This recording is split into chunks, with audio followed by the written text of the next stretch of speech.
নমস্কার, দেখছেন রিপাবলিক বাংলা। আপনাদের সঙ্গে রয়েছে আমি সৃজিতা। দিনের শেষে সমস্ত গুরুত্বপূর্ণ খবরের আপডেট নিয়ে। রাজ্যে জঙ্গি মজুরের খোঁজ মিলতেই অ্যাকশনে এসটিএফ এর জালে পাক হ্যান্ডলার হামিম এবং তাকে জেরা করে জালে জড়িয়েছে আদিত্য, আর আদিত্যকে জেরা করে বিস্ফোরক তথ্য। পাক হ্যান্ডলার হামিমের নির্দেশ ছিল আদিত্যের উপর যে অল্প বয়সী কলেজ পড়ুয়া তরুণ তরুণীদের টার্গেট করার জন্য। দেখুন,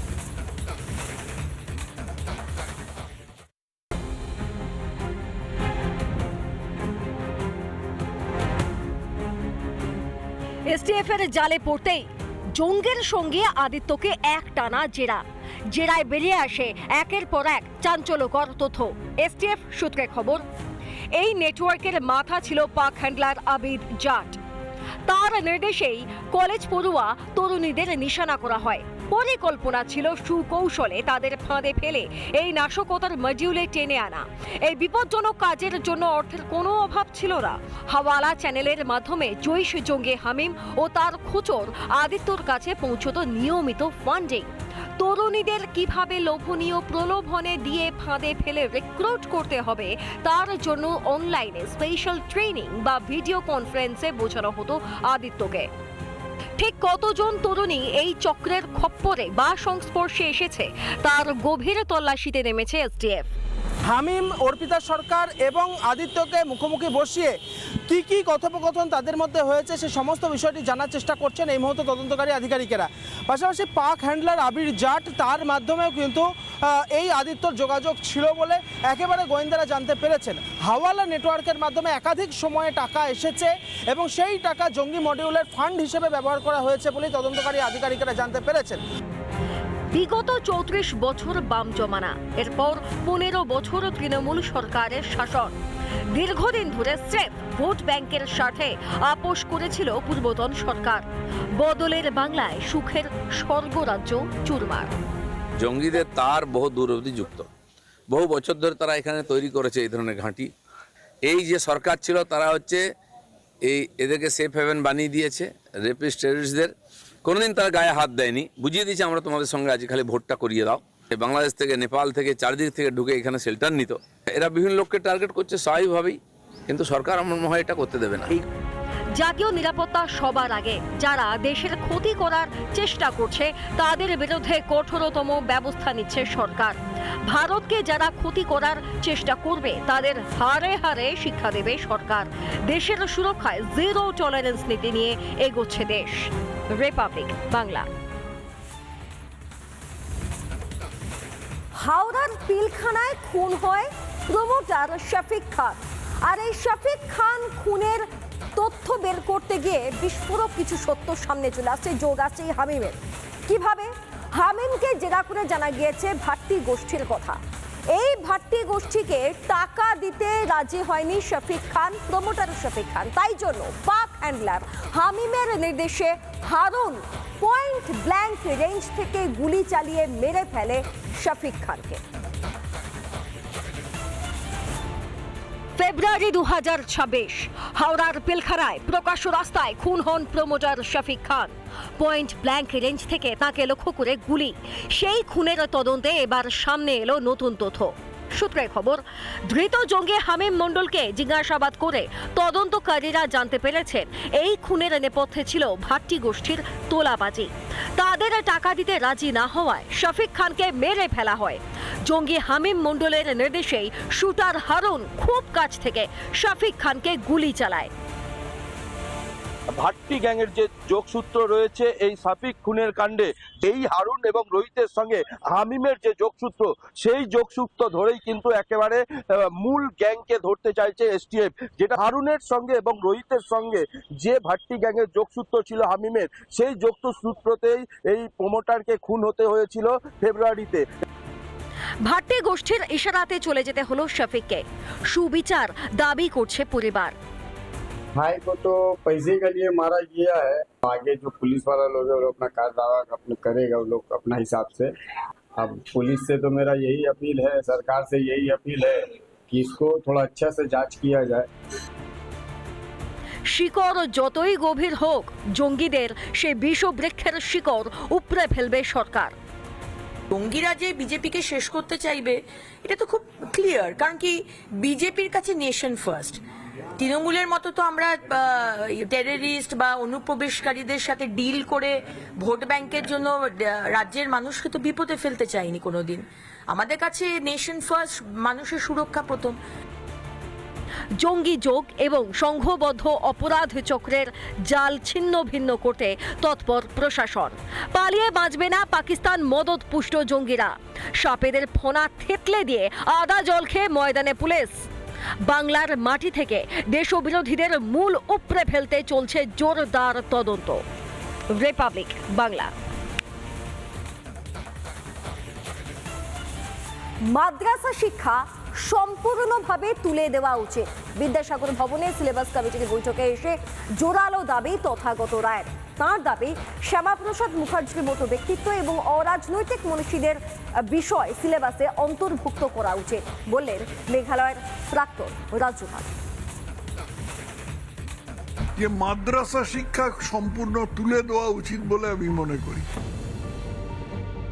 মাদ্রাসা অধিকাংশ ক্ষেত্রেই যার আড়ালে মৌলবাদী শিক্ষার তালিম।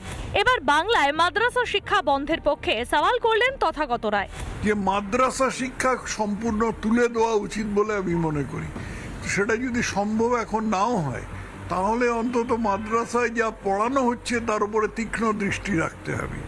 সেখানে জাতীয়তা বিরোধী, রাষ্ট্রবিরোধী যে কোনো প্রচার হচ্ছে কিনা সে সম্বন্ধে একটা ব্যবস্থা নিতে হবে।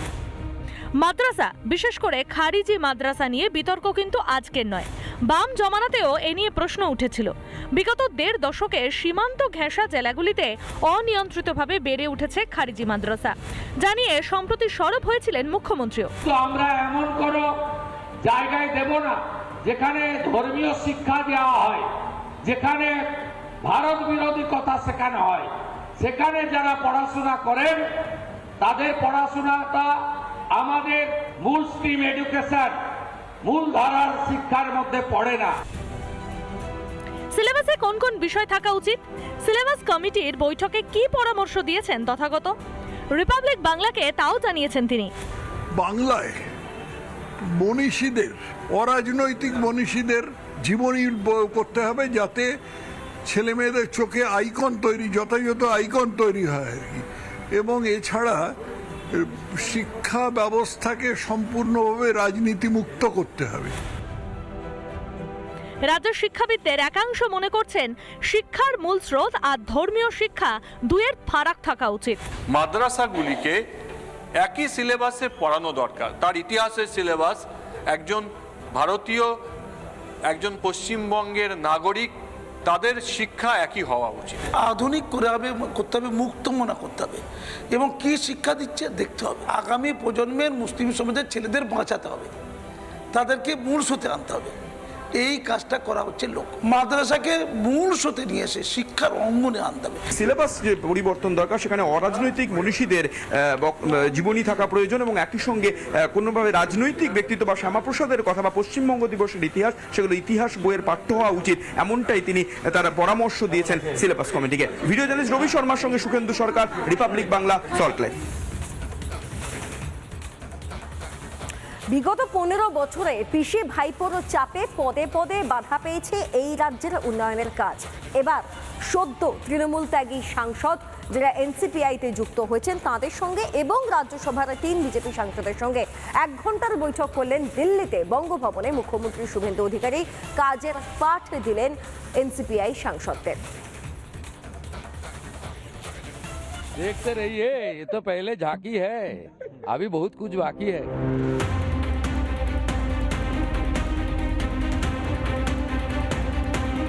রচনা বন্দ্যোপাধ্যায় থেকে শতাব্দী রায় সাংসদ হলেও হাত পা বাঁধা ছিল।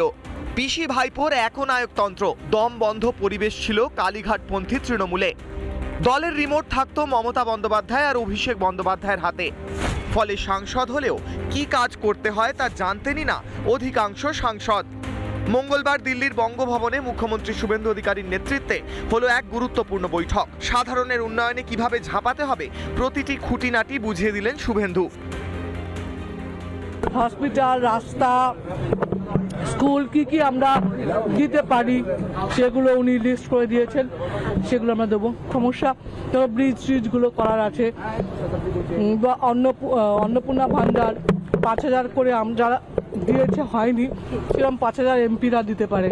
সব থেকে যেটা প্লাস পয়েন্ট এবং আমরা ভীষণ খুশি সেটা হচ্ছে উনি আমাদের যেভাবে গাইড করেছেন, যেভাবে অ্যাডভাইস দিয়েছেন এবং আগামী দিনে যে কর্মসূচি উনি আমাদেরকে দিয়েছেন, we are extremely happy for that. আমাদের অন্নপূর্ণা যোজনাতে যাদের নাম এখন অব্দি এনলিস্টেড অথচ তারা এখনো টাকা পায়নি, তাদের নামগুলো যেন দেওয়া হয় ওনাকে, উনি ইমিডিয়েটলি সেটার অ্যাকশন নেবেন। 20 জন বিক্ষুব্ধ সাংসদ পিসি ভাইপোর হাত ছেড়েছে। এখন তারা মিশেছেন ন্যাশনাল সোশ্যালিস্ট পার্টি অফ ইন্ডিয়াতে, যারা আবার সমর্থন করেছেন নরেন্দ্র মোদীর নেতৃত্বাধীন एनडीए জোটকে। ये काउंट कर लीजिए ना, आप बताइए ना। वो थोड़ा पिक्चर लोग उठाया ना, डालेगा, काउंट कर लेना 1 2 3 4 5 और जरूरी होगा तो मिल जाएगा। देखते रहिए, ये तो पहले झांकी है, अभी बहुत कुछ बाकी है। বাংলায় এখন ডাবল ইঞ্জিন সরকার, যাদের মূল এজেন্ডা রাজ্যের উন্নয়ন। বাংলার উন্নয়নে সাংসদদের সব রকমের সাহায্যের আশ্বাস মুখ্যমন্ত্রীর, এমনই জানালেন সাংসদ June Malia. We spoke about how we MPs will go around working in our constituencies. The Chief Minister has promised us that we are going to we won't face any kind of hiccups, any kind of problems where administrative work is concerned, that he's always going to be there to support us, sure that development should not stop. But that wasn't the intention of the meeting, it was completely administrative. Mamata অভিষেকের ভ্রান্ত নীতি আর দুর্নীতির জেরে এতদিন বাংলার মানুষ বঞ্চনার শিকার। মানুষকে তা থেকে মুক্তি দিতেই এখন কোমর বেঁধে নেমে পড়েছে শুভেন্দু সরকার, যার ফোকাস শুধুই রাজ্যের উন্নয়ন। রিপাবলিক বাংলা। বাংলায় তো একেবারে রক্তে রক্তে দুর্নীতি, বাংলায় এবার রক্ত দুর্নীতির হদিশ। কখনো এমবিবিএস পড়ুয়াকে বসিয়ে দিয়ে রক্ত সংগ্রহ করা হচ্ছে, কখনো আবার বেআইনিভাবে প্রয়োজনের থেকে অতিরিক্ত রক্ত সংগ্রহ করা হয়েছে। লোহিত কণিকা প্লাজমা আলাদা করে ভিন রাজ্যে পাচার হয়েছে কোটি কোটি টাকায় এই পশ্চিমবঙ্গের মাটি থেকে। এবার এই বিষয়তে কড়া পদক্ষেপ বর্তমান পশ্চিমবঙ্গ সরকারের। এসছেন তো, তাহলে গেটের সামনে দাঁড়িয়েছেন কেন? এখন কেউ নেই। এত টাকা পাচারের অভিযোগ একটা ব্লাড ব্যাংকের বিরুদ্ধে।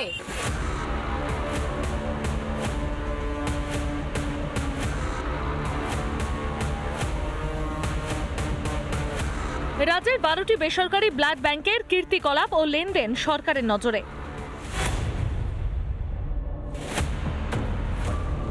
দায়িত্ব নিয়ে কলকাতা সহ জেলার বিভিন্ন ব্লাড ব্যাংকে তল্লাশি চালিয়েছিল স্বাস্থ্য দফতর। সেখানে তল্লাশি চালানোর পর একের পর এক চাঞ্চল্যকর তথ্য সামনে আসছে। শুধু রক্ত নিয়ে দুর্নীতি নয়, সরকারের নজর গিয়েছে বিভিন্ন ব্লাড ব্যাংকের আর্থিক লেনদেনেও।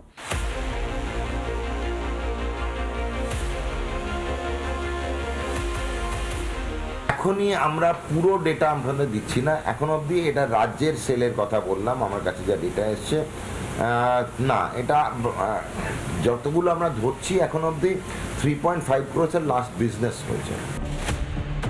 সরকার কঠোর পদক্ষেপ করার পরই রাতারাতি তালা পড়ে গিয়েছে বেলেঘাটা, যাদবপুর পার্ক, এন্টালির ব্লাড ব্যাংকে।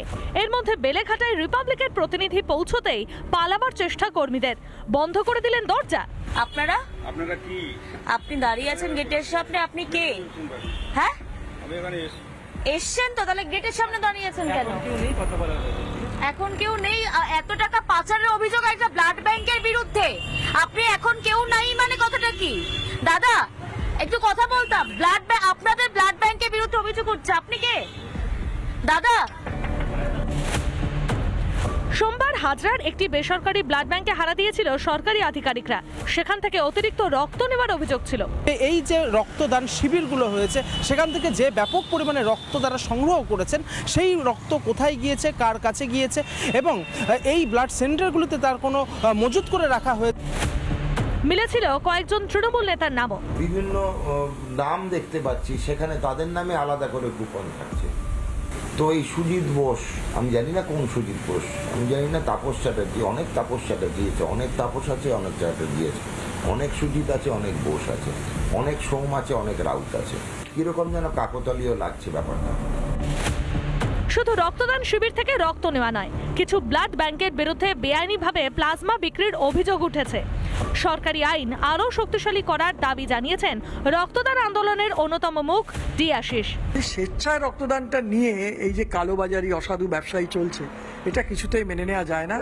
এবং আমি মনে করি সরকার যে স্টেপটা নিয়েছে, কারণ সরকারের যে আইন সেই আইন সবাইকে মানতে হবে, কিন্তু স্বাস্থ্য বিভাগের এই আইনকে বুড়ো আঙুল দেখিয়ে তারা নিজেদের মতো একটা আইন করছে, রক্ত কেনাবেচা হচ্ছে।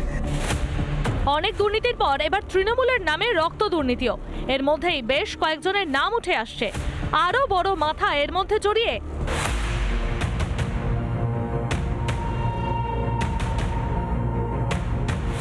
রিপাবলিক বাংলা।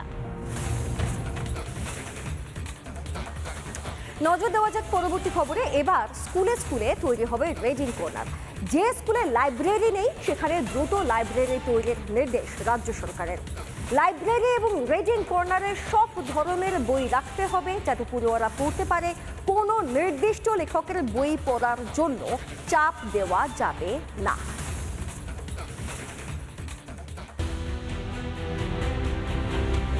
স্কুল শিক্ষার 12টা বাজিয়ে দিয়েছিল তৃণমূল। বাড়ছিল স্কুল ছুটের সংখ্যাও। ভেঙে পড়া স্কুল শিক্ষাকে টেনে তুলতে নয়া উদ্যোগ রাজ্য সরকারের। জাতীয় শিক্ষানীতির অন্তর্ভুক্ত যে বিষয়টা রয়েছে যে ছাত্রছাত্রীদের বা পড়ুয়াদের অনেক বেশি করে বই পড়ার অভ্যাস তৈরি করতে হবে এবং সেটা যাতে স্কুল স্তর থেকেই তৈরি হয়, সেজন্যই এবার নতুন নির্দেশিকা জারি করলো সরকার। ক্ষমতায় আসার পর কেন্দ্রের জাতীয় শিক্ষানীতিতে অন্তর্ভুক্ত হওয়ার কথা ঘোষণা করেছিলেন মুখ্যমন্ত্রী শুভেন্দু অধিকারী। প্রথমে এসেই জাতীয় শিক্ষানীতি আমাদের ভারত সরকারের মাননীয় প্রধানমন্ত্রী নরেন্দ্র মোদীজির নেতৃত্বে আমরা তাতে এই রাজ্য যুক্ত হওয়ার সিদ্ধান্ত নিয়েছি। পড়ুয়াদের স্কুলমুখী করতে সরকারি ও সরকারি সাহায্যপ্রাপ্ত স্কুলে রিডিং কর্নার বাধ্যতামূলক করল রাজ্য। যেসব স্কুলে লাইব্রেরি নেই সেখানে দ্রুত লাইব্রেরি তৈরি করতে হবে। নির্দেশ দেওয়া হয়েছে জেলা স্কুল পরিদর্শকদের। জায়গার সমস্যা হলে ক্লাসেই তৈরি করতে হবে রিডিং কর্নার। সেখানে গল্পের বই, বিজ্ঞান এবং অঙ্ক নিয়ে বই, বিখ্যাত ব্যক্তিত্বদের জীবনী, এনসাইক্লোপিডিয়া থাকবে। রাখতে হবে স্থানীয় ঐতিহ্য ও পরিবেশ সম্পর্কিত শিক্ষামূলক বইও। পড়ুয়ারা যাতে সমানভাবে উৎসাহিত হয় সেজন্য দায়িত্ব দেওয়া হয়েছে শিক্ষকদেরও। বিভিন্ন বই নিয়ে আলোচনা, লেখা, কুইজের আয়োজন করতে হবে। বই সংগ্রহের দিকেও নজর রাখতে হবে। পশ্চিমবঙ্গ সরকার এবং পশ্চিমবঙ্গ শিক্ষা দপ্তর তারা কোনো ট্যাবু বা ইগোতে ভোগে না। আমরা সম্পূর্ণ মুক্ত মনে চিন্তা ভাবনা করছি। আগের সরকার নিজের দলীয় নীতি মোটামুটি লাইব্রেরির মধ্যে ঢুকিয়ে দিয়েছিল। তৎকালীন মুখ্যমন্ত্রীর বই লাইব্রেরিতে বাধ্যতামূলক ছিল। নতুন সরকার দলের কথা ভাবে না, সবার কথা ভাবে। বই পড়ার অভ্যাস ফিরিয়ে আনার একেবারে প্রচেষ্টা এবং জাতীয় শিক্ষানীতির অন্তর্গত স্কুল স্তর থেকেই যাতে পড়ুয়ারা এই বই পড়ার অভ্যাস তৈরি করে সেজন্যই নতুন নির্দেশিকা জারি করা হয়েছে সরকারের তরফে। ভিডিও জার্নালিস্ট রবি শর্মার সঙ্গে সুখেন্দু সরকার, রিপাবলিক বাংলা, কলকাতা। বাঙালির গর্ব, বাঙালির আবেগ বীরেন্দ্র কৃষ্ণ ভদ্রকে শ্রদ্ধা জ্ঞাপন। শ্যামবাজারে রামধন মিত্র লেনের বাড়িতে যান পুরমন্ত্রী অগ্নিমিত্রা পাল এবং তাঁর জন্মবার্ষিকীতে শ্যামবাজার মেট্রো স্টেশনের নাম বদলে বীরেন্দ্র কৃষ্ণ ভদ্রর নামে রাখার আবেদন বা প্রস্তাব রাখেন অগ্নিমিত্রা পাল।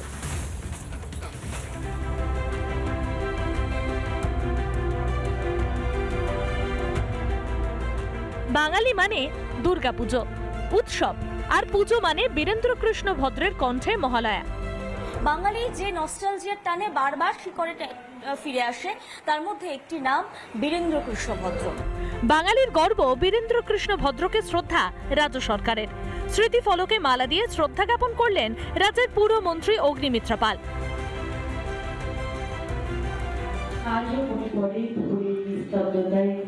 হঠাৎ ভেসে আসতো সেই গম্ভীর অনন্ত কণ্ঠস্বর।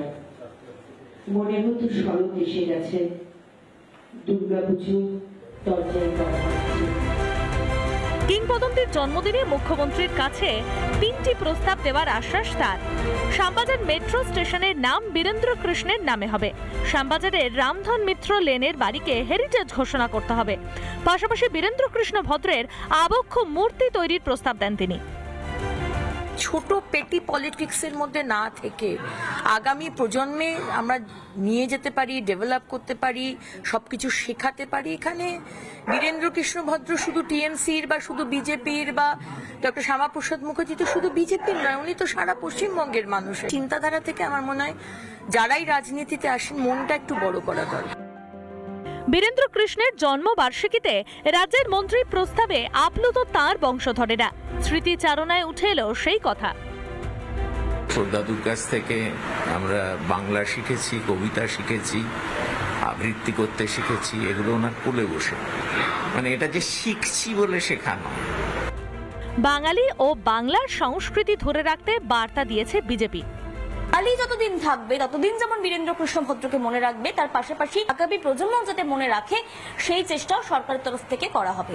ক্যামেরায় শুভ্রপুরের সঙ্গে পিঙ্কি অধিকারী, রিপাবলিক বাংলা। রাজ্যে এবার থেকে বই দিবস পালিত হবে। পরের বছর 2রা জানুয়ারি বই দিবস পালিত হবে, এরকম করেই প্রত্যেক বছর মেনে চলা হবে এবং তার আগে সমস্ত স্কুলগুলিতে নতুন বই পৌঁছে যাবে। বাচ্চারা মোবাইলে ডুবে থাকবে না, বাচ্চারা ডুবে থাকবে বইতে, ডুবে থাকবে শৈশবে, জানালেন স্কুল শিক্ষামন্ত্রী দীপক বর্মন। 2027 সালের 2রা জানুয়ারি বুক ডে, বই দিবস হিসেবে এটা আমাদের দপ্তর পালন করে আসছে। 2 তারিখে বই দিবস। বই দিবস মানে সকলের হাতে বই পৌঁছে দিতে হবে। বই পড়তে হবে, পড়তে উৎসাহ দিতে হবে। নতুন সরকার এবার পালন করবে বই দিবস। নতুন সরকারের সিলেবাস কমিটির প্রথম বৈঠকে ঘোষণা স্কুল শিক্ষামন্ত্রীর। সময়োপযোগী এবং একই সঙ্গে ভয়মুক্ত, তোষণমুক্ত ছাত্র সমাজ গড়তে যে শিক্ষার প্রয়োজন সেই শিক্ষা এবং একই সঙ্গে জাতীয় শিক্ষানীতি সঙ্গে সাযুজ্য রেখেই তৈরি করা হবে সিলেবাস, এমনকি পাঠ্যসূচি এবং পাঠ্যক্রম। স্কুলের বই হোক বা গল্পের বই, নতুন বইয়ের গন্ধ নেশা ধরায়। সেই বই যাতে দ্রুত পড়ুয়াদের হাতে পৌঁছয় তা নিয়েও সিলেবাস কমিটির সঙ্গে বৈঠকে আলোচনা হয়। প্রত্যেকটি বিদ্যালয়ে বই পৌঁছে যাবে, সেটিকে নিশ্চিত করবার জন্য যত দ্রুত করা যায় তত দ্রুত আমরা অনুরোধ করেছি সিলেবাস কমিটিকে আমাদের হাতে বই পৌঁছে দেওয়ার জন্য। বই দিবসের আগে স্কুলে স্কুলে নতুন বই পৌঁছে দেওয়াই লক্ষ্য রাজ্য সরকারের। পাশাপাশি স্কুল শিক্ষামন্ত্রীর ইঙ্গিত 2028 সালে সিলেবাসে পরিবর্তন আনা হতে পারে। বই দিবসের দিন সমস্ত স্কুলে যাতে বই পৌঁছানো যায় সেই বিষয়টাকেই সামনে রাখছে স্কুল শিক্ষা দপ্তর। ভিডিও জার্নালিস্ট রবি শর্মার সঙ্গে সুখেন্দু সরকার, রিপাবলিক বাংলা, সল্টলেক।